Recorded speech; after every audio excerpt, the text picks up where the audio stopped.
Sempre foi um valor que a gente carregou dentro da nossa família, né? Essa questão da educação, de buscar estar se desenvolvendo, né? Então isso já você acaba carregando isso desde criança, né?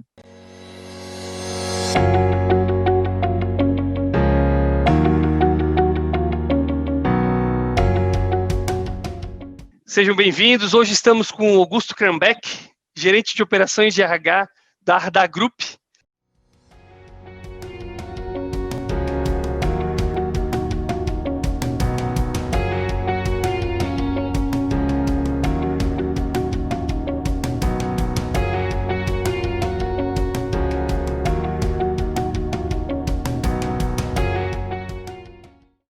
Augusto, seja muito bem-vindo ao IGP. Obrigado por aceitar o nosso convite. Boa noite, Diogo. Obrigado aí pelo convite, pela oportunidade. Acho que vai ser um prazer a gente poder compartilhar a experiência com o time do IGP. Legal, Augustão. E a gente já vai começar com uma pergunta interessante. Conta um pouquinho da tua história para a gente. Quem é o Augusto Krambeck? Então, vamos lá. Bom, Augusto Krambeck tem 35 anos, é casado, tem uma filhinha, a Marina, tem 4 aninhos, já sapeca aí, o Diogão sabe como é que é ter uma filha pequena, aquela fervo dentro de casa, para ajudar, é a única neta das duas famílias, então imagina o mimo. Nascido em Curitiba, estou morando em São Paulo faz 2 anos e meio, né, atualmente. Filho da Márcia e do Arion. Minha mãe fez carreira na Caixa Econômica, né, a vida inteira, por mais que a formação dela seja um pouco diferente, mas, né, passou mais de 35 anos no banco. Meu pai trabalhou na antiga Telepar, né, engenheiro de telecomunicações. Morei minha vida inteira em Curitiba, né, todos os estudos, né, estudei sempre na cidade mesmo. Minha formação acadêmica, né, eu sou formado em Direito, em Contabilidade, tenho um MBA em Inteligência de Negócios na Federal do Paraná. Comecei a carreira, né, com 17 anos ali, né, recém-entrado na faculdade, né, não tinha nem carteira de habilitação, que eu faço aniversário em agosto, né, então eu entrei molecão mesmo, né, indo de bermuda para a faculdade, né, no verão, né, no calor, mas já com 2 meses ali nem 2 meses de faculdade, já estava indo atrás de trabalho, né, já estava com uma cabeça assim, né, sempre colocar que eu sempre tive o privilégio, né, dos meus pais poderem pagar os meus estudos, né, isso foi realmente uma oportunidade de ouro que eles me deram, né, acabaram, por muitas vezes, né, se privando de algumas coisas, mas para dar educação para os filhos, então isso sempre foi um valor que a gente carregou dentro da nossa família, né, essa questão da educação, de buscar estar se desenvolvendo, né, então isso já você acaba carregando isso desde criança, né. Tive a oportunidade, né, de ter uma boa educação e que me qualificou para poder passar uma boa faculdade em Curitiba, né, era uma das melhores faculdades de Direito de Curitiba na época, né, a Faculdade de Direito de Curitiba, e já com aquele pensamento de que, não, preciso me virar, né, tenho aqui essa oportunidade que eu estou recebendo de ter essa educação, então também vou contribuir, né? Vou atrás, vou buscar minha independência, vou tentar arranjar alguma coisa para fazer, e nisso consegui lá com uma advogada amiga da família, né, para ser office boy na empresa que ela trabalhava, né, que era uma empresa uma consultoria, né, jurídica e que fazia recuperação de créditos, né, para diversos clientes em empresas, né. Então, ali dos meus 17 anos, estava lá, né, fazendo arquivo, carregando papelada para cima e para baixo, né, um salário fantástico de R$220, trabalhando 8 horas por dia, e aí virava o turno e ia de noite para a faculdade, né. Augusto, e esse foi o teu primeiro emprego, então foi um estágio ali como office boy dentro era um escritório de advocacia, era tipo uma empresa? Isso, era uma empresa de consultoria que tinha um escritório de advocacia, né, eles faziam ali essa parte de toda a parte de recuperação de créditos para empresas, né, mais voltado para a área bancária, para a área de créditos tributários. Então, mas era um trabalho bastante administrativo, né? Bem no começo foi de office boy mesmo, né? Só no segundo semestre da faculdade que efetivamente eu passei aí para os fóruns, né? Ver a questão de processos e realmente entrar na área jurídica, né? Legal, legal. E depois desse estágio aí como office boy, você ficou quanto tempo? Foi rápido essa passagem? Eu fiquei, eu acho que aproximadamente uns 2 anos, né? Eu acho que isso é uma dica boa aí que eu dou para o pessoal de IGP, para quem estiver entrando aí na carreira, nas faculdades, explore aí o máximo que você puder o seu momento de faculdade, com oportunidades de estágio diferentes, né? Eu acabei ficando 2 anos porque eu tinha acabei entrando depois na parte jurídica mesmo, de fazer peticionamento, montar os processos, ir nos fóruns, fazer as diligências, mas eu aproveitei, depois disso eu saí, fui estagiar em órgãos públicos, né, fui ser estagiário no Tribunal de Contas, depois passei para uma outra consultoria, e teve um momento que eu conciliei 3 atividades ao mesmo tempo, né, então eu estava buscando algo, eu já estava aí enveredando para a área corporativa, né? Então eu apliquei para um processo de trainee na Câmara Americana do Comércio, né, no escritório daqui da Regional de Curitiba. Acabei passando no processo seletivo deles, né? Eram 10 vagas apenas, né? Para regional, para aquela, eles faziam turmas semestrais, né? Porque era para trabalhar na área comercial, com desenvolvimento de negócios, para falar com os diretores das empresas. E nesse período eu conciliei, era um estágio de meio período na Câmara Americana, então era meio período na Câmara Americana, meio período no Tribunal de Contas e à noite a faculdade. Então ali estava tava pegado, mas ao mesmo tempo, né, assim, era bastante coisa, era bastante trabalho, mas me dava oportunidade de ter uma independência financeira muito boa, né? Então acho que também tem que ver esse lado, né? Você é novo, né? Você está lá, você pode ajudar em casa, você, né, tem a tua independência para sair né, pagar a gasolina do carro do pai, né? Porque daí já, né, não precisava ficar pedindo. Então, Mas sobrava tempo para ir para as festas para a festa sobrava, só não sobrava tempo para dormir, né? Cara, com 20 anos na cara, né, Jogão? Você sabe como é que é, né? A energia não falta, né? No dia seguinte estava lá firme e forte, né? Legal, legal. E desse momento ali, né? Eu acho que, poxa, passou essa época de faculdade, né? Eu acho que é um momento bastante onde a gente tem muito aprendizado, muitas coisas acontecendo, com estágio, né? Novos empregos. Quando é que o Augusto sentiu que foi, aqui eu dei o meu primeiro passo, de fato, na carreira profissional voltado para a linha que eu quero? Onde que aconteceu isso? Foi ali um gancho mais para o final do processo ali de trainee da Câmara Americana, né? Então, era um desenvolvimento bastante pesado, assim, né? Você ter contato com outros executivos. Era um treinamento que a gente tinha muito pesado de vendas, de comportamento corporativo, de como você atuar em reuniões, como você ter as percepções dos seus clientes do outro lado da mesa. Então, ali já começou a crescer um pouquinho essa parte do corporativo, do olhar para as pessoas também, que também é algo que depois me direcionou na carreira. Um dos ganchos que eu tive ao final da Câmara Americana foi justamente uma das empresas que eu associei à Câmara Americana, o sócio do escritório me chamou para trabalhar com eles depois, né? Então, ali que foi o gancho, né, para ir para um outro patamar, já era um grupo de escritórios de advocacia com presença nacional, eles tinham em 5 estados no Brasil, e na sequência, depois disso, tive a oportunidade de um gerente vir trabalhar nesse escritório, ele era de uma das Big Four, né, ele tinha saído de uma Big Four, e aí ele começou meio que me mentorar, né, eu acabei recebendo um pouco de mentoria desse profissional, na época, e que me abriu os olhos para as oportunidades de carreira nas empresas, né, nas Big Four, né, nas grandes empresas de consultoria e auditoria. Então, ali eu também já comecei a pegar um pouco disso, né, são esses gatilhos, né, Diogo, que a gente precisa estar atento, ver aonde que ele pode te levar e quais as oportunidades que isso pode te trazer.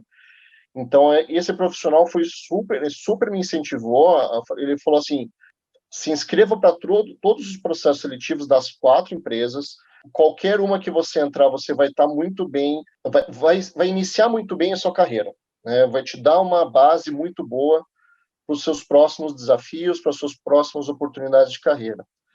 E nisso que eu participei dos processos seletivos, né? Me inscrevi para as 4 empresas, mas a primeira delas, que era a PwC, que fazia o processo antes das demais, eu acabei sendo aprovado nesse processo também, né? Então, acho que isso aí você já parte para uma próxima etapa, né? E aí tu sai, né, de pequenos escritórios, consultorias, para uma grande multinacional, né, como a PwC, uma das maiores do mundo hoje, no ramo de auditoria e consultoria. E como é que foi essa virada de chave para o Augusto? Tipo, entrando nesse escritório novo, como é que tu se sentiu? Acho que facilita um pouco porque acho que tanto a sua história como a minha acaba se confundindo porque a gente teve a oportunidade de entrar no escritório que essas empresas chamam de regional, né? Onde as pessoas que estão ali geralmente são pessoas muito parecidas com o seu perfil, né? Eles tentam fazer um grupo com bastante sinergia, então isso facilita bastante, né? Óbvio que dá um frio na barriga, porque você está entrando, você sai, né? Principalmente em cidades fora do eixo Rio-São Paulo, né? Alguns anos atrás, hoje já está, né, Curitiba já desponta como aí liderança em startups, etc. A gente já tem outras oportunidades aqui nas cidades, mas naquela época, né, foi em 2007, ainda, né, tinha eram algumas 5 ou 6 grandes empresas, que eram as empresas dos sonhos de quem morava em Curitiba, e as Big Four, eram um grupo seleto aí de grandes empresas multinacionais com bastante representatividade, né? Então, obviamente, você se sente mais desafiado, você tem que ter uma outra postura, você também até a questão de vestimenta, né, que no passado tinha muito aquela questão extremamente formal, né, era terno e gravata o dia inteiro, né, no escritório de advocacia, por ser da área de direito, já me facilitava um pouco isso, né, outras áreas ali, o pessoal não está tão acostumado a andar de terno e gravata todo dia, mas isso também já foi uma quebra de paradigma, você tem que, né, organizar até o guarda-roupa, né, porque às vezes, né, você tem que ter mais opções e por aí vai, né, que isso foi o grande choque, mas assim, como eles deram a oportunidade, né, você inicia o processo sendo treinado, né, então eles focam muito em desenvolvimento, né, as 2 primeiras semanas direto em São Paulo, né, era em São Paulo, assim, de Curitiba para São Paulo, com todos os trainees do Brasil todo, treinamento das 8 às 18, todos os dias, durante essas 2, 3 semanas. Então, uma imersão bastante grande, né? Você acaba tendo um nível de aprendizado, de sinergia com essas pessoas muito grande em pouco tempo, o que te facilita, né, o caminhar aí nessa jornada de uma grande corporação. E eu queria voltar um pouquinho nesse ponto, Augusto, porque eu achei legal, que tu falou assim, num determinado momento tu sentiu que estava perdendo o controle da sua carreira, né? Isso talvez é algo que acontece com muitas pessoas que estão aqui nos ouvindo, né? Eventualmente o cara está lá, às vezes está numa posição boa até, está se sentindo bem, mas ele sente que a carreira ela vai para uma direção completamente diferente do que ela imaginava. E às vezes pode até ser uma promoção, mas é diferente daquilo que ele espera para si mesmo. O que fez o Augusto estralar para perceber esse momento de que eu estou perdendo o controle da minha carreira? Acho que é um conjunto de fatores, sabe, Diogo? Você começa a reparar na forma como, né, claro que na PwC a gente tinha um processo de avaliação bastante robusto, então isso te facilita, né? Colocando aí na posição das pessoas que estão nos ouvindo, né? Se você já trabalha numa empresa que tem um processo de avaliação, processo de feedback bastante estruturado, aproveite esses momentos para realmente entender o que está sendo colocado lá, né? Tire as lentes que você tem da sua realidade e tente olhar para aquela avaliação, para aquelas palavras, como as pessoas que estão te olhando, as pessoas que você está interagindo, os seus clientes internos ou os seus clientes externos estão colocando sobre você. Tente tirar um pouco isso, porque você despindo dessas lentes, né, das suas realidades, você consegue ter uma abstração melhor do que tem em relação às suas avaliações. Então, eu acabei acompanhando isso, eu não estava sentindo que os meus líderes naquele momento também estariam me dando suporte, tinham, obviamente, que eram outros jovens também, então a gente também tem essa questão de uma liderança jovem que também às vezes acaba não sabendo lidar, porque também são todos muito jovens, mas acho que depois que você passa pela experiência, você também consegue agregar melhor um pouquinho. Então, foi somando essas situações, eu já estava bastante desconfortável, pensando, cara, mas será que era isso mesmo que eu queria? Será que esse caminho é o correto? E aí surge essa oportunidade desta vaga, e eu falei, olha, acho que é o momento de abraçar e tentar algo novo e mostrar para um grupo de pessoas que não me conhecia, não sabia do meu Sim. trabalho, ou seja, eu poderia apresentar a melhor versão do Augusto para eles. E quando tu volta, Augusto, nesse momento, né? Tu sai de Porto Alegre, onde tu consegue dar essa reviravolta, né, na tua carreira, e tu volta. Então daí tu volta para a PwC ainda? Ou tu já migra? Isso, volto dentro da própria Price mesmo, só que para um outro grupo especializado, né, era um grupo novo na área de fusões e aquisições, que atendia não só a Regional do Sul, mas outros projetos nacionalmente, né, o que fiquei bastante feliz no momento, né, assim, realizado, porque você passa a ter uma exposição maior, né, para outras pessoas de outros estados, então isso também, para a carreira, né, numa empresa, também te facilita você também estar exposto a mais pessoas. E o próximo passo foi?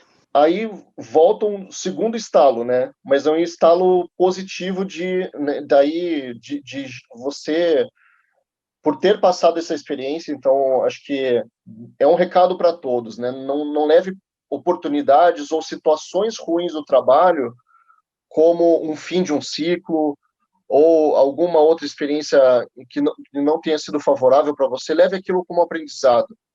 Então, isso para mim serviu muito. Acho que foi um gatilho para não me deixar parar, né?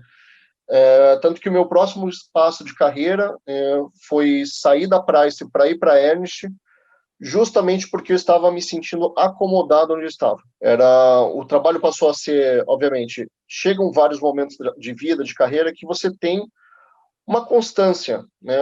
O trabalho passa a ser, né, mais do mesmo, né? Só que, ao mesmo tempo que ele estava, né, nessa rotina mais regrada, eu não via uma possibilidade de desenvolvimento. Os trabalhos com outros gerentes da matriz não estavam aparecendo, onde eu poderia ter uma exposição maior, uma possibilidade de carreira melhor. Eu tinha o contato de um amigo, que era ex-Price, ele já tinha saído da Price de São Paulo para ir para a Ernst em Campinas, e ele falou, olha, cara, a gente está precisando de um profissional como você, em Curitiba, a gente está com uma equipe nova, uma oportunidade de desenvolver, e aí para voltar a ser um generalista da área trabalhista previdenciária, né? Sair do foco de fusão e aquisição, onde, né, é aquele trabalho bastante, obviamente, era extremamente dinâmico, porque cada 2 semanas era uma empresa nova, era um projeto novo, então eu passei por vários projetos aí de grandes fusões que aconteceram no Brasil, isso foi uma experiência fantástica, né, de você ver grandes empresas, grandes players do mercado de ações fazendo movimentos e você estava sabendo aquilo de forma privilegiada, era fantástico, né? Uma experiência, assim, muito, muito gratificante. Mas eu estava naquele, né? Era essa pegada, 2, 3 semanas um projeto, uma fusão-aquisição nova e seguindo. E eu estava perdendo muito contato que eu sempre gostei que é com pessoas, né? De estar em contato seja com os amigos, seja com os clientes, os meus gestores. Então, é sempre tudo muito remoto, muito digital, muito parecido com o que a gente estava tendo nesse momento de pandemia, né? Onde a gente ficou aí nessa vida virtual. Surgiu essa oportunidade e eu fiz o movimento, né? Foi um movimento lateral, né? Na época, os meus gestores da Price me criticaram muito, falaram que eu tinha planos para mim, que você não via, né, no dia a dia, né? Sempre surgem esses planos quando você não sei o que vai sair, né? E acho que aí fica mais uma dica aí para os nossos ouvintes, né? Uma vez que você tomou a decisão, não volte atrás nela. Não volte, ainda mais se for uma questão que naquele momento for financeira, né? Você está saindo para uma outra oportunidade, você está indo para uma outra visão que você traçou para você, e a sua empresa atual te oferece um valor ali de 10, 20% a mais no seu salário para tentar te reter ou te vender alguma coisa diferente. É extremamente tentador nisso no momento, mas você tem que parar e pensar, se eu já valia isso, por que você não me reconheceu antecipadamente? Por que postergou as minhas movimentações aqui dentro da empresa? Então, a partir do momento que você toma essa decisão de fazer o movimento, continue, porque é um fluxo de energia que você está caminhando. A sua carreira vai caminhar nesse fluxo de energia. Então, siga isso. É uma dica muito valiosa. E nada impede que tu deixe a porta aberta, né, Augusto? Acho que esse é um ponto importante, né? Tu não vai sair brigado com a empresa, tu vai sair porque é um momento, as movimentações, essas transações de carreira são normais hoje em dia, cada vez mais, né?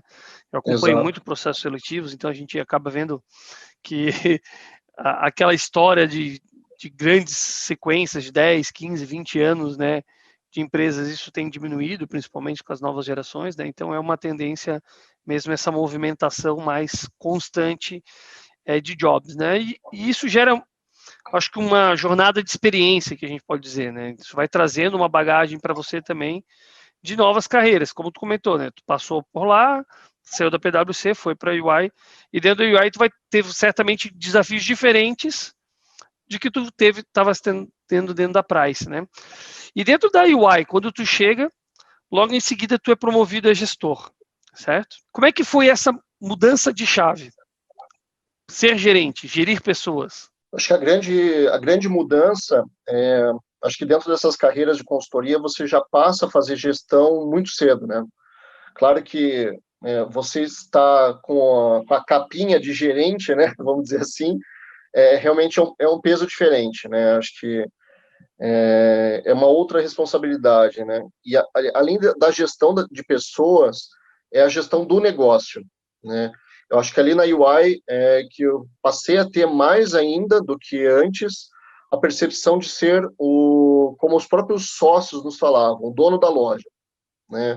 Você entender que a partir do momento que você passa a ser gerente de uma grande empresa, você, de certa forma, faz parte do negócio, né? Você não é sócio oficialmente, mas você tem que ter essa postura de sócio, postura de dono, né? Acho que esse que foi a grande virada para mim, né? De ter essa percepção, inicialmente cuidando só da prática em Curitiba, no Paraná, com os clientes que a gente tocava naquele momento, depois ganhando responsabilidade de tocar o estado de Santa Catarina também, fazer o desenvolvimento de negócios. Então, acho que esses que foram os grandes saltos de carreira a partir do momento da promoção a gerente, né? Você tem que ter isso. E eu acho que, e assim, mesmo, né, vindo para São Paulo, às vezes a gente está numa cidade como Curitiba, Floripa,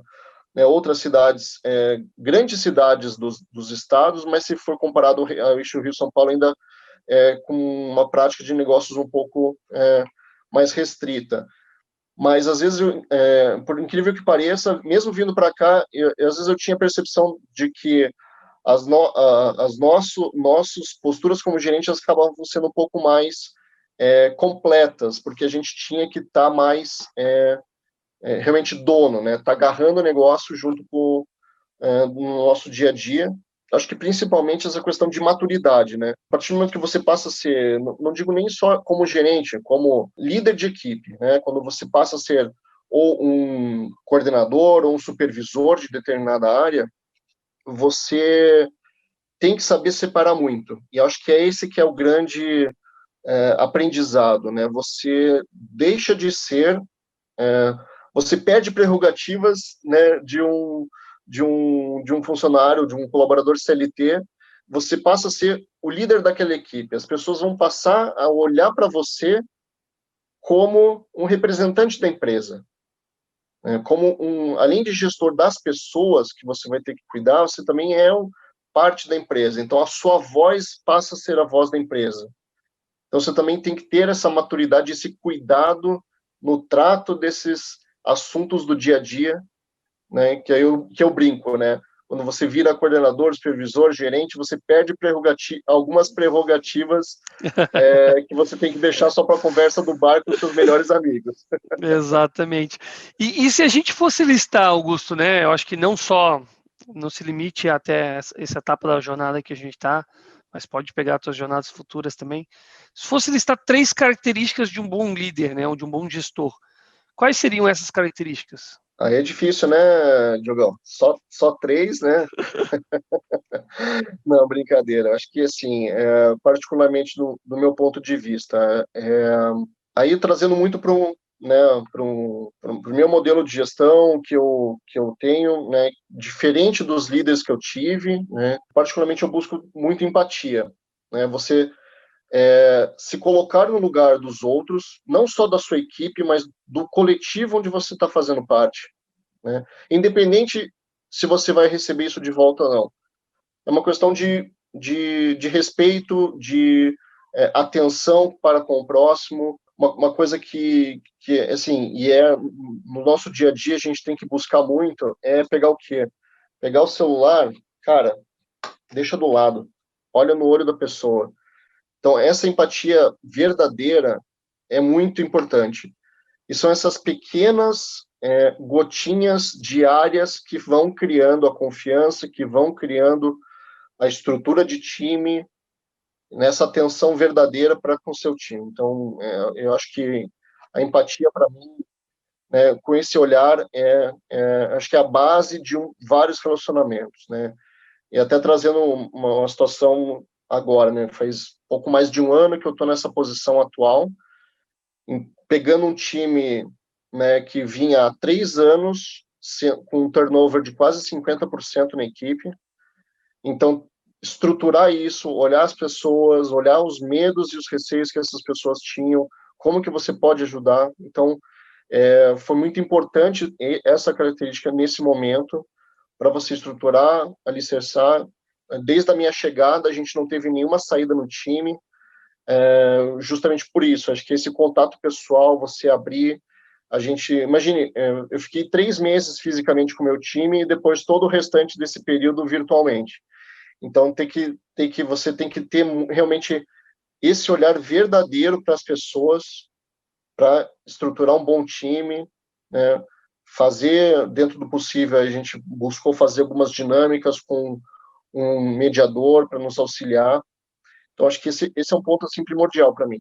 Segundo ponto, entendo que aí conectado com essa empatia, a partir do momento que você está conectado com as pessoas do seu time, com seus liderados, é a transparência, né? Transparência e assertividade na sua comunicação, na sua forma de tratar, na forma de apreciar ou avaliar o trabalho do seu time. Essa transparência, sinceridade é extremamente necessária. Você está cuidando deles e, ao mesmo tempo, você está direcionando o caminho, né?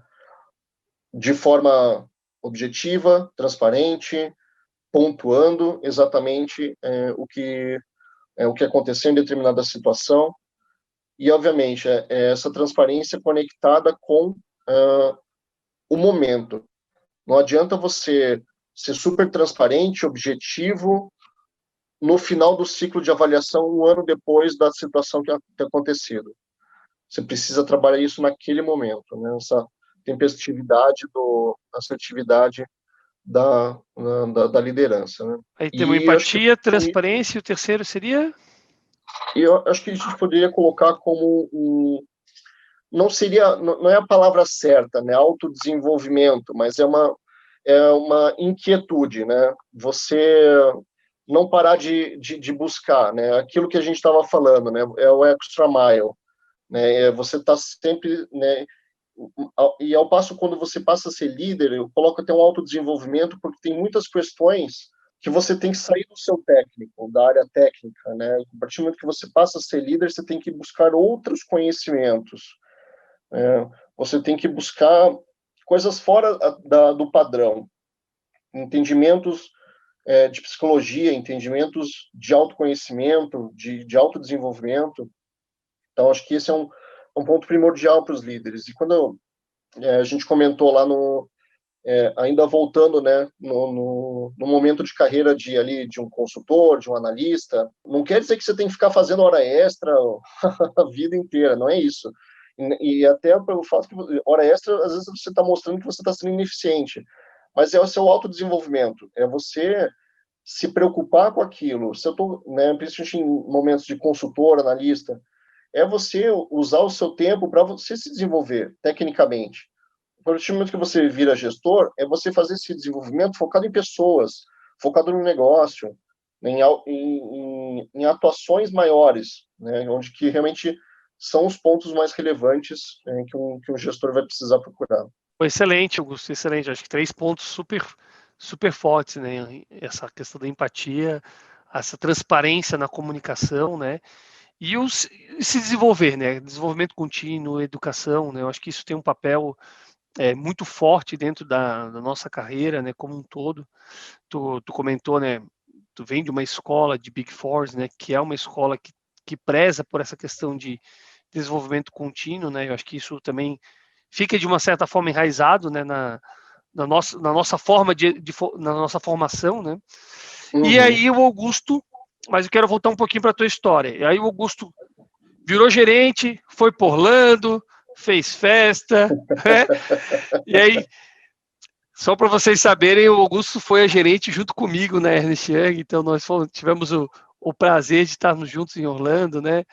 Num evento, uma semana espetacular, foi muito legal, assim, um momento de muito desenvolvimento não técnico, né? O desenvolvimento de soft skills, de questão de conhecer um pouco melhor a nós mesmos, né? Mas também como que a gente pode tratar melhor os clientes, tratar melhor as pessoas, né? Então acho que isso são algumas das etapas que a gente vai carregando, né? E ali o Augusto, logo alguns anos depois, teve uma oportunidade. Augusto, conta para nós como é que foi essa oportunidade de virar a mesa. Acho que, de novo, né, Diogo, acho que é muito daquilo, é você tá sempre buscando o extra mile, né? Seja, né, desenvolvimento de liderança, como consultor, a gente acaba se desenvolvendo muito tecnicamente, né? Então, que os clientes, né, do mercado buscam conhecimento diferenciado, então a gente estava sempre com esse viés, né, de desenvolvimento. Eu estava, vamos dizer, tranquilo na minha posição, né, como gerente, já consolidado, né, como tinha comentado contigo, inicialmente a gente tocando a operação de Curitiba, no ano seguinte abraçando a operação de Santa Catarina, fazendo um bom trabalho, passando cada vez mais também a exposição com a liderança da matriz, né, com os sócios, os diretores da matriz, além do trabalho desenvolvido, a gente sempre buscando esse diferencial, olhar oportunidades onde as pessoas, a princípio, já tinham olhado, mas você dá um olhar diferente, né, um projeto específico que abriu os olhos da liderança da matriz. Foi um cliente que há anos nós já atendíamos em Curitiba, forçamos ali não, vamos fazer esse trabalho, não, a gente já fez, já está tudo certo, então, não, mas né, tem outras oportunidades, a gente pode dar um olhar um pouco mais crítico e tudo mais, e nisso a gente identificou uma oportunidade nesse grande cliente nosso aí eram 12 milhões de reais de créditos para o cliente, uma remuneração bastante expressiva para a UI, ainda mais num escritório como o nosso de Curitiba naquele momento. Então, isso também começou a abrir as oportunidades para outros trabalhos, né? E nisso, né, nesses outros trabalhos, mostrando o desenvolvimento técnico, o desenvolvimento de línguas, né, na língua inglesa.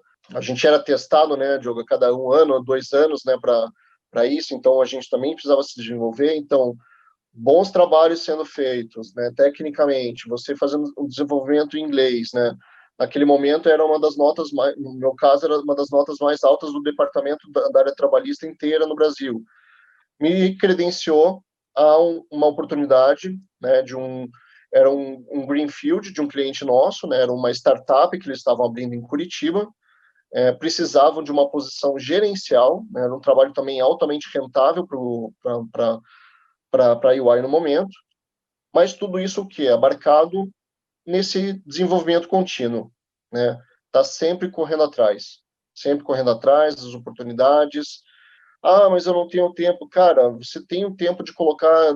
Todo mundo passa 10, 15 minutos por dia no mínimo, seja no carro, meia hora, 40 minutos no ônibus. Cara, baixa um podcast, baixa um aplicativo de treinados em si. Não tenho dinheiro? Não, cara, tem oportunidades mil para você. Você tem no YouTube, você pode se desenvolver. Se gosta de música, você pega uma música, coloca as legendas em inglês, vai cantando meio enrolado, depois pega, faz um curso, né? Pode ser um curso mais baratinho, pega uma coisa num contraturno.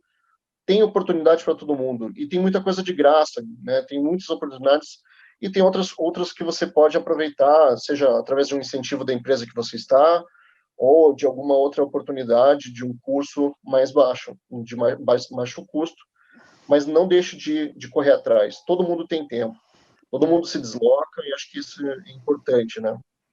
E isso é interessante que tu trouxe, né? Porque hoje eu recebo muita pergunta, né? Pô, Diogo, mas o que pode fazer para investir? Como é que a gente faz?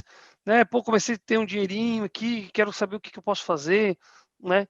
E eu sempre comento, né? Principalmente quem está mais no início da carreira, eu falo, cara, se tem uma coisa que vai dar mais retorno do que tudo, é investir em você, né? Por quê? Porque a partir do momento que tu está investindo em você, o seu passe vai valorizar, né? Eu acho que é um pouco do que tu está comentando, né, Augusto? Tu foi valorizando o seu passe e ao valorizar o seu passe, oportunidades foram surgindo, né? E automaticamente o financeiro vem com elas, né? Então, se tu tinha um salário de 3 mil, esse vira 6, que vira 10, que vira 15, e ele vai subindo e multiplicando, né?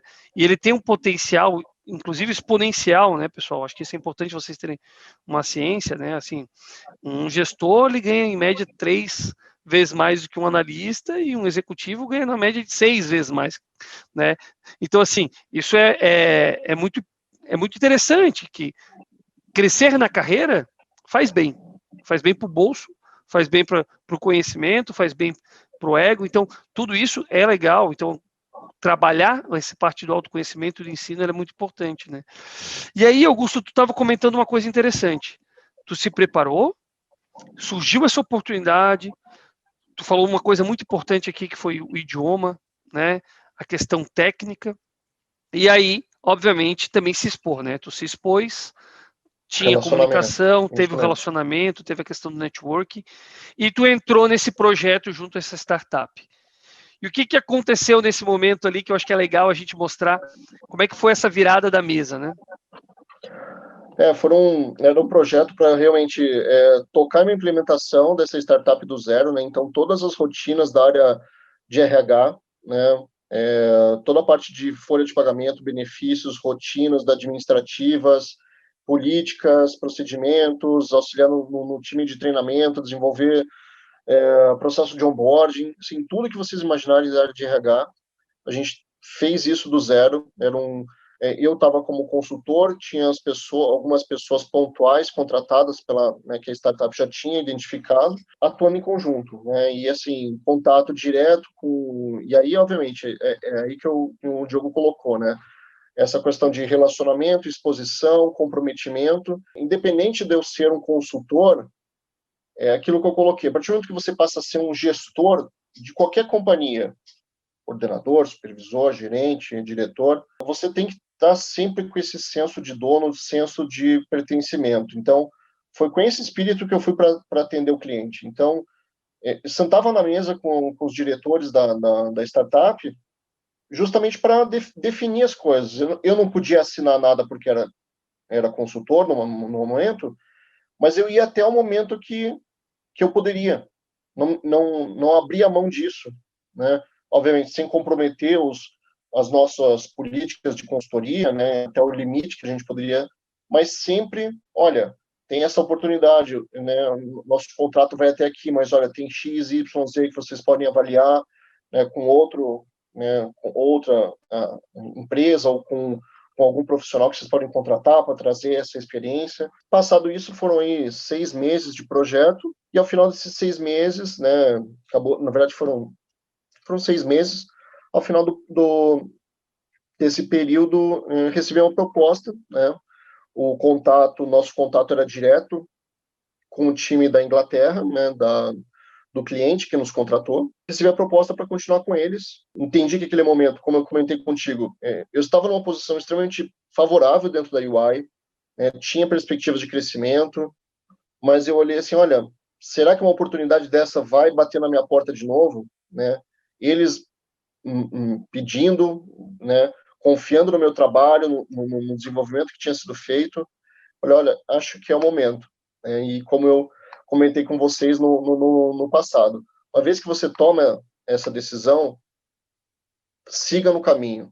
Deixe esse fluxo de energia seguir, que a tendência é que sempre seja positiva. E não deu outra, né? Então, acabou dando tudo certo, fiz uma transição tranquila também, saí de portas abertas da UI, entrei nessa startup, né? Que é uma startup, o nome da empresa era Opto, e ela fazia parte do grupo UHG, que é a maior empresa de saúde do mundo, né? Sede nos Estados Unidos. Ela é a número 6 da Fortune 500, né? Então, um faturamento na época de 225 bilhões de dólares, e 250 mil Pequenininha. funcionários no mundo. Então, também um movimento assim, e que obviamente me trouxe, né, eu acho que o pessoal fala, mas como é que é você sair da consultoria e ir para o mercado e tal? Para mim, a transição foi extremamente tranquila, porque eu já estava atuando como tal, né? Então, obviamente, né, não tive tanto o desgaste, vamos dizer assim, quando você faz uma transição como essa, né? Foi aquele choque, né, da consultoria para industrial, né, para a área industrial. E aí o Augusto ficou lá. Lá, Augusto, quantas pessoas tu geria lá, Augusto? Conta para nós um pouquinho. Qual era o tamanho do teu time? Em Curitiba era um time mais compacto, né? Assim, por mais que a gente tinha saído da consultoria, né, que era um escritório que tinha 100 funcionários, né, para essa startup que a gente começou, né, no início do projeto, tinham 50 funcionários contratados, e em pouco mais de um ano saiu de 50 para mais de 600 funcionários, e ao final do meu ciclo, nessa etapa da carreira, com mais de 1.200 funcionários em tempo de um pouco mais de 18 meses de existência da empresa, né? Isso que é expansão, hein? Expansão. Então, assim, auxiliar todo o time de recrutamento, né? Estava cuidando das políticas, dos benefícios, admissão dessas pessoas, e nesse meio tempo também toda essa implementação de sistemas eletrônicos, ponto e tudo mais, tudo isso acontecendo ao mesmo tempo, né? Então, foi um baita no aprendizado, assim, acelerado, né, em termos de carreira, tanto que eu fiquei um tempo responsável só por Curitiba, passou um pouco mais de 6 meses, eu já assumi outros negócios da Optum que já existiam no Brasil, então passei também a ser o head de RH operações para toda a Optum no Brasil, então escritórios em Recife, Belo Horizonte, Rio de Janeiro, São Paulo. Aí também fiquei em torno de 1 ano e meio, mais ou menos, nessa posição, em Curitiba e cuidando do restante das regionais. E, de novo, né, aí volta naquela questão de ser o dono do negócio, de ter bons relacionamentos, de mostrar o seu trabalho. E com todo esse trabalho que estava fazendo, né, teve uma oportunidade que um novo diretor da área para o Grupo HG no Brasil, ele tinha entrado em março de 2017, se não me engano, né? Eles iam fazer a primeira visita do VP da área, lá dos Estados Unidos para o Brasil, e a diretora, com quem eu tinha contato na época da consultoria, indicou meu nome para esse diretor, para acompanhar ele e o vice-presidente nesse roadshow do Brasil. Então, aí, de novo, né, o meu bom trabalho, bom relacionamento, né, do trabalho desenvolvido, rendeu os frutos, né, de estar exposto a um diretor, a um vice-presidente, e isso foi em maio de 2017. Em abril de 2018, esse diretor que eu acompanhei, ele me convidou para assumir a cadeira da área de operações de RH do Grupo HG do Brasil inteiro. Então, saí dessa gestão da Optum de 1.200 pessoas, né, 1.200 funcionários, para um grupo HG Brasil com 42 mil funcionários, cuidando de toda essa, obviamente, que é muito mais segregado, cuidava especificamente das unidades de São Paulo, né, e continuei cuidando da Optum, né, colocando uma substituta, né, na minha cadeira em Curitiba, mas ainda fazendo a gestão desse time. 42 mil pessoas é gente, hein? É gente. Eu tenho falado isso nas outras entrevistas que a gente tem feito com outros executivos, que a gente não é, a gente está, né? Isso é uma verdade muito, muito dura, porque às vezes a gente, porque eu sou presidente, eu sou executivo, eu sou diretor. Pessoal, a gente está, né? Agora, uma coisa ninguém, nenhuma empresa nunca vai tirar é o nosso conhecimento, é a bagagem, é a experiência da jornada, né? Então, por isso que eu sempre comento, né, e comento com a minha equipe também, vocês têm que estar preparados para jogar, independentemente do time, né? Porque hoje eu estou numa posição de diretoria, né? Naquele momento tu estava numa posição de gestão elevada, né, dentro de um grande grupo, acreditando que estava fazendo o seu melhor, o seu melhor momento, e de repente, por um momento, às vezes, de corte de custos, cortes do nada, a gente nos é tirado do chão, vamos assim dizer, né, Augusto? E a gente precisa ter o quê? Uma reação rápida, né? Conta um pouquinho como é que é essa visão mais indústria, que a outra era prestadora de serviço, né? Isso, a carreira inteira basicamente foi pautada em cima de, né, escritórios, consultoria, área de negócios, depois foi a área de prestação de serviço na área de saúde, né? Então, por mais que a gente tinha na OHG hospitais, clínicas, onde você tinha um público, né, o seu cliente final sendo atendido dentro das suas unidades, mas é diferente, né? Eu saí desse ramo aí de serviços, fui para a área indústria, né? Indústria pesada, né? De embalagens metálicas aqui no Brasil, né? Então, se você está tomando uma latinha da Heineken, uma latinha da Império, dê uma olhadinha que pode ser que seja da nossa empresa. Então, assim, foi uma mudança super, super interessante, né? Obviamente que tecnicamente, como eu comentei, né? Tecnicamente, né? O Augusto profissional estava preparado para os desafios técnicos, mas o desafio de relacionamento, seja com as pessoas nas fábricas, que é diferente, seja com os sindicatos dessas fábricas, que também são muito diferentes, muito mais combativos. Então, isso foi, acho que, aí o grande aprendizado nesse último ano, justamente de mudar o cenário de trabalho, né? Então, mas foi muito, muito prazeroso, né? Obviamente que eu já cheguei no olho do furacão, já com negociação sindical, o sindicato ameaçando fechar a fábrica, e aquele negócio, né? Você, na indústria, uma hora que fique parada a fábrica é um prejuízo gigantesco. Você deixa de atender seus clientes, você tem contratos comerciais relacionados. Então, é muito interessante isso, né? Você tem que ter, e de novo, não que o profissional Augusto não tivesse pronto para isso, mas eu tive que voltar a engatar uma terceira, porque é um ritmo diferente, né? As mudanças são diferentes. Nós estamos no momento que o Grupo Ardagh entrou no Brasil de 16 para 17, por conta de um processo de fusão e aquisição de outras empresas do ramo.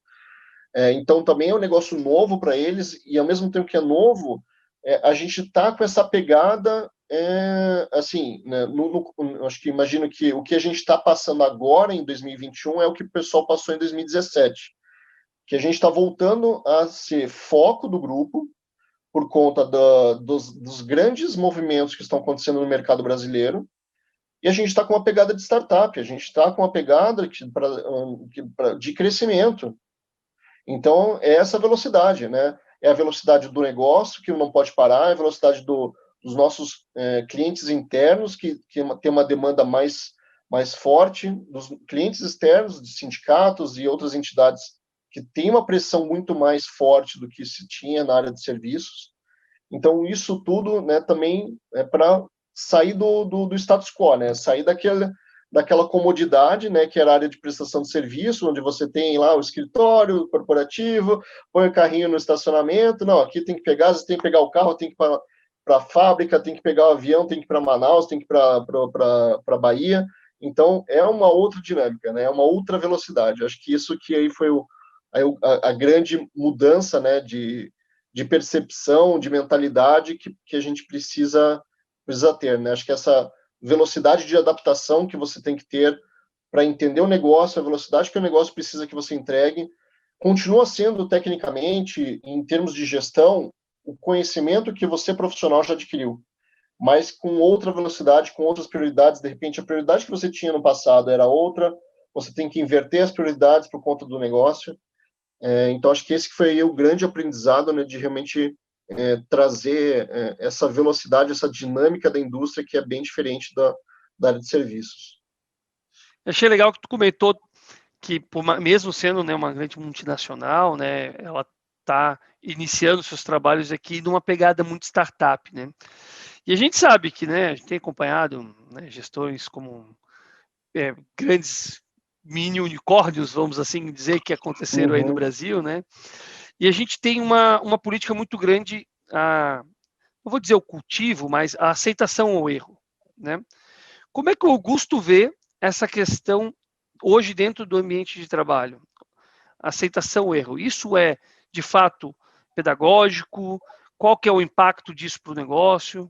Eu acho que cada empresa tem um momento distinto. Isso passa muito pela cultura, seja da própria empresa, seja dos próprios gestores. Particularmente, como eu passei muito tempo em consultoria, né? Depois nos projetos de startup, onde você tem que ter essa mentalidade ágil, né?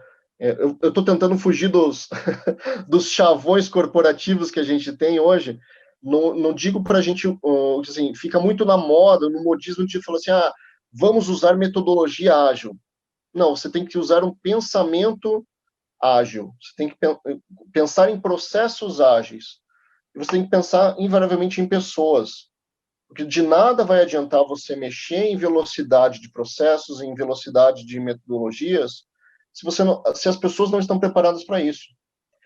E, obviamente, por toda essa minha bagagem de experiência, eu sempre falo para o meu time, pessoal, não tem problema errar. Errou, comunica para todos, nos deixa ciente. Alguém vai morrer, literalmente? Não. Então, a gente aprende com esse erro, comunica as pessoas que têm que ser comunicadas, melhoramos o processo, mas mês que vem eu não quero esse erro de novo. É isso que faz parte dessa mentalidade ágil. Errar, aprender, corrigir, é o famoso DMAIC, né? Para quem já fez aí processos de Green Belt, Black Belt, é o DMAIC, você fazer todo o processo, né, de correção de melhoria contínua. Né? Então, é ter isso em mente. E essa melhoria contínua ela é interessante, porque 1% que tu vai melhorando a cada vez que tu revisita teu processo, tu tem um nível de qualidade muito, muito acelerado, né? E Augusto, quando a gente fala de erro, tem um ponto interessante, né? Porque a nossa jornada ela é feita de altos e baixos, né?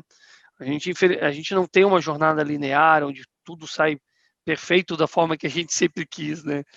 E eu queria entender, teve na jornada do Augusto algum processo, algum erro significativo, mas que serviu como um grande aprendizado para o Augusto? Eu posso dizer que teve uma situação onde, por excesso de confiança, isso foi um projeto na UI. Felizmente, no final do projeto, não houve prejuízo para o cliente, mas houve um desgaste dentro da equipe, né? Porque a gente trabalhando nos escritórios regionais, a gente tinha o time da matriz que fazia os procedimentos, né? Colocava os nossos materiais de apoio padrão, então a gente tinha que usar o material de apoio padrão, né? Eis que um desses materiais de apoio padrão não levou em conta uma atualização de um decreto que teve 2 dias depois. E tinham alguns códigos específicos de produtos que foram alterados, e a gente apresentou um projeto para um cliente, e depois de uma revisão que a gente identificou que aqueles códigos estavam errados, obviamente acabou gerando um pagamento maior para o cliente, mas ele tinha muito mais valor a pagar e a recolher. Então, no final das contas, não houve prejuízo para o cliente, mas foi um excesso de confiança onde, assim, por gana de entregar no tempo ou em prazos, não se foi revisto, né, esse material, ou, por exemplo, qual que foi o processo falho? Era um time que era responsável por atualizar esses materiais permanentemente, né? Alguém deixou passar uma atualização legislativa que não foi atualizada. Ou seja, todos os trabalhos que utilizaram aquela base, obviamente que esse trabalho em particular foi o mais relevante da companhia naquele momento, mas ele foi endereçado. E, assim, naquele momento ainda, não se tinha muito essa mentalidade de erro. Então, houve, né, uma caça às bruxas para a equipe que era responsável pela atualização, e realmente o profissional naquele momento foi desligado, né? Então, mas, de novo, aí eu volto para aquilo que eu comentei no início, a cultura da empresa, né? O que está por trás da gente também, e assim, isso passa muito do líder também, né? A partir do momento que, de novo, volta naquela questão de ser o dono do negócio, né? A partir do momento e assim, são os vários pontos que eu coloquei, né? Da empatia, da transparência, do autodesenvolvimento, porque se eu não criei empatia com o meu time a ponto deles me verem como uma pessoa, de poderem falar de outros assuntos que não de trabalho, né? No dia a dia, chegar a gente tem uma call hoje todo dia seja para tirar dúvidas, mas acabou sendo mais o nosso bate-papo, o cafezinho que a gente tinha no escritório virou nossa call diária, então foi muito importante isso. Então, como é que você espera que a pessoa vá te falar um erro dela se você não criou essa confiança? Então, você criou a confiança pela empatia, por ser verdadeiro com o seu time, você sempre foi transparente e deu as orientações adequadas no momento, você passa a ter também o seu time confiando de que você, não, além de não penalizá-los, vai orientá-los para um melhor desenvolvimento, ou seja, você cria uma confiança que a pessoa também instintivamente fala, cara, eu ganhei mais uma chance, não vou errar de novo. Então, a pessoa também, você gera o autodesenvolvimento da pessoa. E aí, com isso, você como gestor, você também tem que ter a autorresponsabilidade de bater no peito e falar assim, não, erramos, assume o erro, porque você como gestor, você é o responsável daquela equipe. Não é o Zezinho, a Mariazinha, não importa. Você é o responsável ultimamente pelaquela área. Então você tem que assumir, erramos, identificamos o erro, corrigimos esse processo, não vai mais acontecer no próximo período. E os diretores, os vice-presidentes, para quem você está se reportando, a partir do momento que você também trata isso de forma transparente e apresenta, não simplesmente apresentar o erro. Você apresentar o erro, identificar qual foi a raiz desse erro, informar que o processo já foi corrigido e que esse erro não vai mais acontecer. Você Aqui também passa a ter esses bons, vamos dizer assim, esse bom olhar dos seus líderes também. Perfeito, cara. Aqui eu acho que tu trouxe um ponto super relevante, só quero dar um destaque, né? Quando a gente fala, né? Cometi um erro. Então tá bom. A primeira coisa é expor isso, né? Não deve se esconder esse erro, a gente não deve fingir que nada aconteceu, né? Porque de fato aconteceu um erro, precisa ser exposto, precisa ser colocado. E aí tu trouxe alguns argumentos aqui muito interessantes, que ao expor isso, já traga qual foi a solução, como é que você garante que esse erro não vai se repetir, né? Quais são os procedimentos que foram identificados que estavam com problema, né? E o que foi feito para ajustar. Eu acho que quando tu traz essa linha, tu está falando que, erramos, nós como gestores somos, na última instância, somos os responsáveis, então devemos levar isso sim para a diretoria, principalmente se for um erro relevante, né? Mas já mostrando o caminho, esse é o caminho, isso aconteceu, esse foi o problema, assim está solucionado e assim a gente vai conduzir. Quando a gente vai dessa forma, a tendência da aceitação ao erro ela é muito maior, né, Augusto? Acho que tem isso também. Né? O que não dá é para a gente erra e as pessoas escondem esse erro, de repente isso é descoberto num segundo momento, e aí, obviamente, ali já não existe mais clima para se discutir uma aceitação ao erro, né? Então, eu acho que esse é um ponto também para ser refletido, né? Para quem está nos ouvindo aqui, cuidar bastante, porque erros acontecem, né? Nós somos humanos, né? Mesmo máquinas erram, né? Se mal programadas, então assim a gente precisa ter esse controle muito assertivo. E eu queria te fazer uma pergunta nessa linha ainda. Quando a gente fala do nosso processo de carreira, né?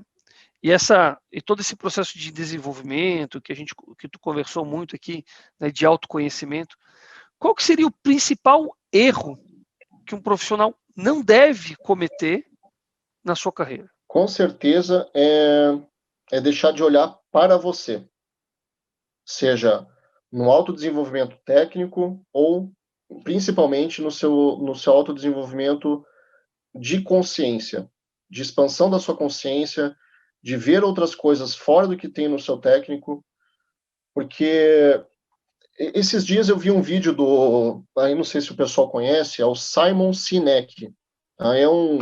Ele é um professor, um estudioso de comportamento humano. Depois procurem, tem no LinkedIn, tem vários vídeos interessantes dele. E ele fala muito, ele faz muitas dessas relações, e o último vídeo que eu vi dele me fez mostrar que realmente, às vezes, assim, são estalos que a gente precisa estar sempre acessando isso, né? Assim, o propósito da empresa não é fazer dinheiro. O propósito da sua empresa, da minha empresa, é gerar embalagens de confiança e qualidade para os nossos clientes, para que os clientes finais deles possam aproveitar uma bebida de qualidade. Qual que é o meu viés de carreira? Meu viés de carreira é o quê? É dar a tranquilidade para os profissionais trabalharem apenas para o que eles foram contratados. O que é isso? Cara, eu sou um cara de folha de pagamento, benefício, remuneração, relações sindicais. O que isso tem a ver com... Cara, eu quero que essas pessoas... Isso que é o que me motiva na minha carreira. Então, vocês também entenderem o que o seu trabalho vai agregar de valor para essa cadeia toda, né? Eu fazer com que o cara chegue no final do mês, receba o seu salário, os seus benefícios, não tenha incômodo com o sindicato, que tenha uma remuneração atrativa, um pacote de remuneração compatível com o mercado, para que ele possa focar única e exclusivamente no trabalho dele, para que ele tenha essa tranquilidade de vir trabalhar, voltar para sua casa, sabendo que ele está fazendo o melhor para o que ele foi contratado. Então, eu sou um executivo de RH focado para que essas pessoas tenham a tranquilidade de entregar o seu trabalho da melhor forma possível. Então, esses motivadores diferentes que dão. Só que, obviamente, é uma jornada longa, não pensem que é fácil, você tem que se desenvolver, você tem que ir para terapia, você tem que ler livros de autoconhecimento. É um processo que leva muito tempo, né? É um desenvolvimento, mas assim, que é essencial não só para sua carreira, mas para sua vida. Você vai ter uma vida mais plena, você vai ter uma consciência mais tranquila, você vai conseguir se desenvolver e focar realmente as suas energias no que realmente é necessário. E nessa linha, né, tu falou vida mais plena, né? O que é sucesso para o Augusto? Cara, é estar bem com a minha família, ter um tempo de qualidade com a minha família, que a minha carreira me proporcione isso, que eu possa ter esse equilíbrio. A gente sabe que muitas vezes a balança pende para mais um lado do que o outro, mas é você traçar isso como um objetivo, é o caminho que você tem que trilhar, né? O sucesso, ele não é a linha de chegada, o sucesso é o caminho. Então, veja o caminho como o seu sucesso, porque é no caminho que você tem as suas grandes coisas. A sua vida, ela acaba com a morte, mas a sua vida só é aproveitada no caminho. Então, aproveite o caminho. O sucesso é o caminho. É o que você faz no caminho que é o sucesso, na minha perspectiva. Excelente, cara. Ótima reflexão, ótima reflexão. E nessa linha, obviamente, né, tu comentou um pouco aqui, a carreira faz parte dessa trajetória, né? E qual que é o papel, pensando no Augusto, né, da carreira para que se chegue nessa trajetória de sucesso, né? Nesse caminho de sucesso que tu tanto falou? Eu volto um pouco na questão do autodesenvolvimento, né? Então, das leituras que eu fiz e tudo mais, para minha personalidade, para o Augusto, a carreira é muito importante. Então, eu ter um bom desenvolvimento de carreira, onde eu possa me desenvolver, ser um bom profissional qualificado e que possa fazer as entregas da melhor maneira possível, dentro do meu perfil psicológico de profissional, é o que é um dos fatores, de uns pilares mais relevantes para minha vida. Pode ser que para outras pessoas não seja tanto. Então, por isso que eu falo, é um caminho que você precisa enfrentar, por mais duro que ele seja. Então, para que você consiga ter esse nível de consciência, consiga chegar e influenciar positivamente, né, isso ao seu favor, no seu desenvolvimento, na sua carreira, e, obviamente, todas as pessoas que passam por você nessa jornada, né? Excelente, excelente. Augusto, durante a nossa conversa aqui, nosso bate-papo, a gente conversou um pouco da importância do papel do networking, né? Tipo, de quanto que isso foi importante na tua trajetória e tal. E eu queria fazer uma pergunta para ti. Dentro desse networking, né?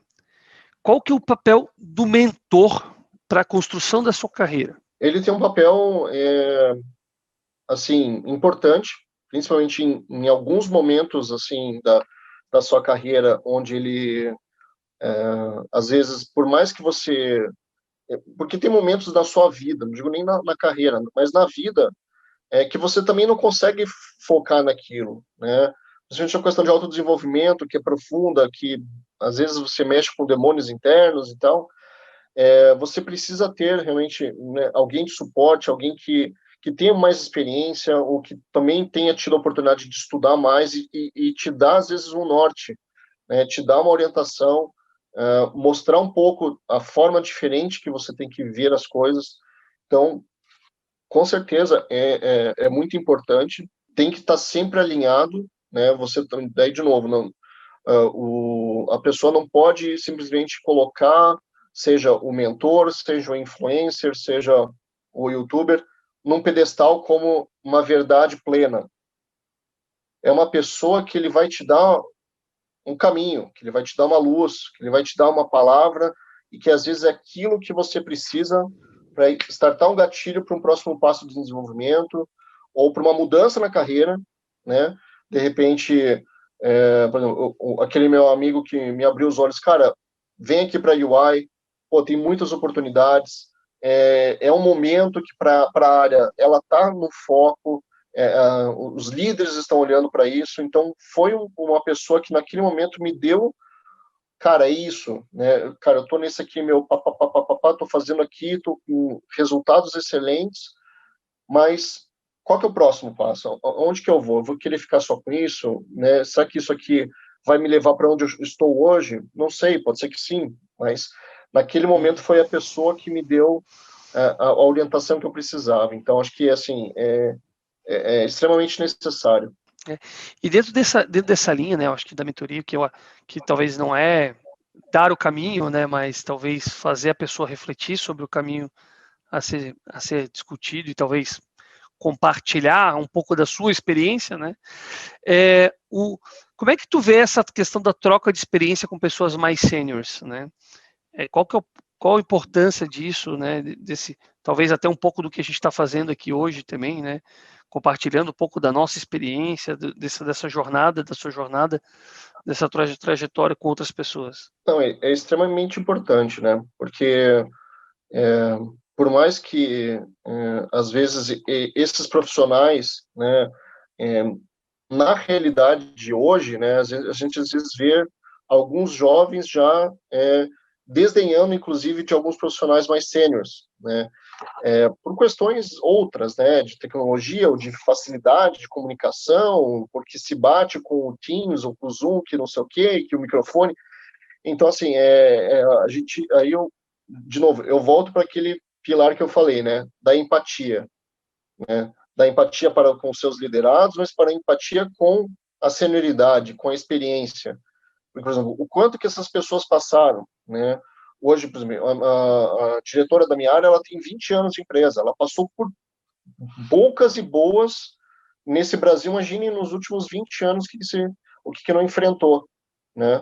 Saiu de uma mudança de um governo de FHC para Lula, para Dilma, para Temer e agora Bolsonaro. Então, são esses 20 anos, pensa em o que teve de experiência em conhecimento técnico, em conhecimento de negócios, em ambientes de negócios diversos, em políticas econômicas diferentes.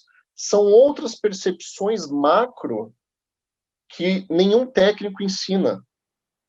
Essas experiências, eu acho que vale muito para os jovens aí que estão nos ouvindo, é ter essa reflexão, né? Pode ser que às vezes as pessoas não tenham uma facilidade de se expressar, ou uma facilidade tecnológica, mas o conhecimento que a vida proporcionou para essas pessoas, em termos de negócios, em termos de experiência profissional, é algo assim inestimável. E a gente é possível. Fantástico conversar com essas pessoas e trazer essas experiências, porque são coisas que, às vezes, soluções que estão colocando como mirabolantes, eles já fizeram isso no passado de uma outra forma no papeleta. E hoje só está no digital. Mas é o mesmo processo, entendeu?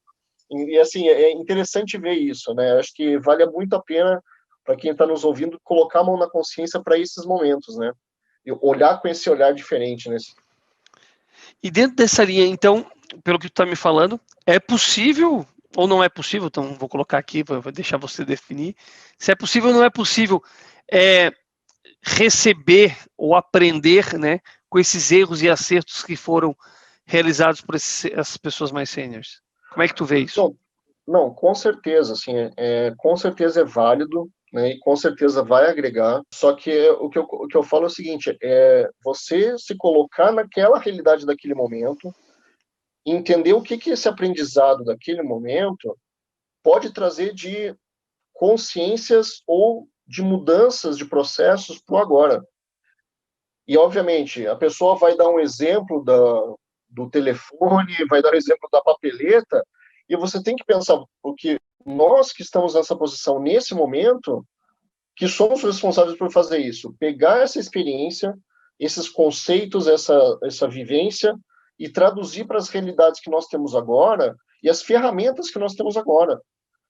Ah, mas como é que eu vou fazer isso? Aí a gente volta de novo no quê, Diogo? No nosso autoconhecimento, no autodesenvolvimento, de você estar sempre naquele extra mile, né? Pô, aqui em São Paulo ainda mais, cara, eu passo, tipo, agora na pandemia não, né? Mas, cara, era 30 minutos no mínimo dentro do carro, voltando do trabalho. Cara, coloca um podcast, cara. Você tem inúmeras oportunidades de desenvolvimento para saber o que está acontecendo no mundo, né? Ou seja, ou de repente um canal no YouTube de alguém que possa falar alguma coisa, trazer uma novidade para você, ou de repente não quer nada do trabalho, põe um vídeo de finanças, aprende como investir, né? O pessoal que está ouvindo a gente, você sabe que com R$10 você já pode investir na bolsa, de graça, sem ter corretagem? Então, várias oportunidades, e acho que é trazer isso, né?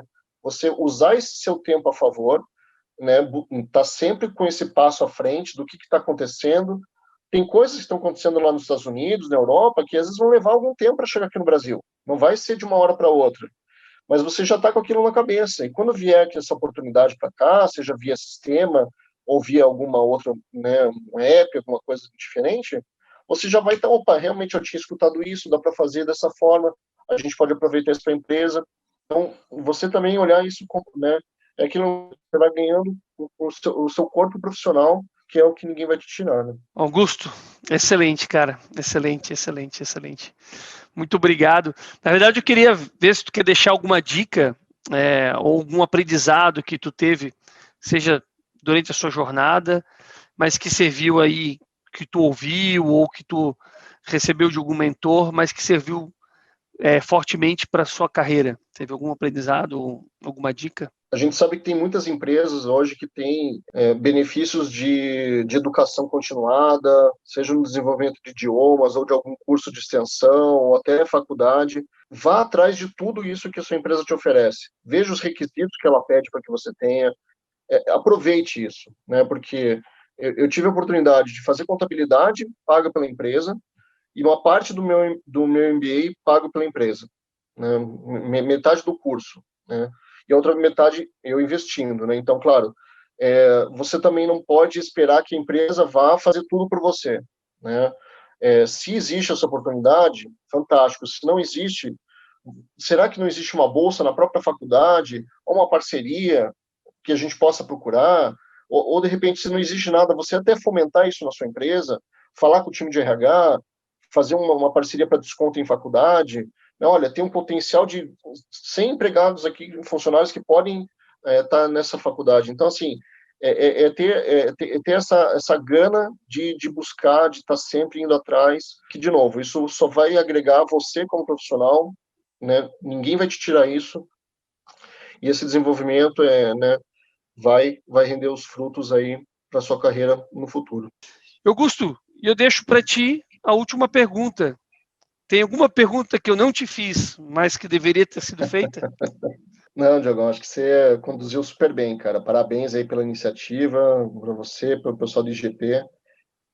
Acho que de muito valor. Agradeço, fico grato pela oportunidade, por ter me chamado e poder compartilhar com vocês um pouquinho da história. Espero que inspire algumas pessoas, que dê alguns insights para outros, né? Se para outros foi só um passatempo, também já está super válido, né? Importante, acho que, de novo, né? Assim como a sementinha, assim como a massa do pão, cada um tem o seu tempo de maturação, e de repente isso pode fazer sentido daqui a algum tempo, para outros já faz um sentido imediato, né? Que pode ajudar, de repente, alguém que, né, esteja no momento que esteja procurando emprego. Pô, será que eu fiz isso? Será que eu coloquei da melhor forma? Será que eu me vendi como profissional ou como uma posição que eu tinha?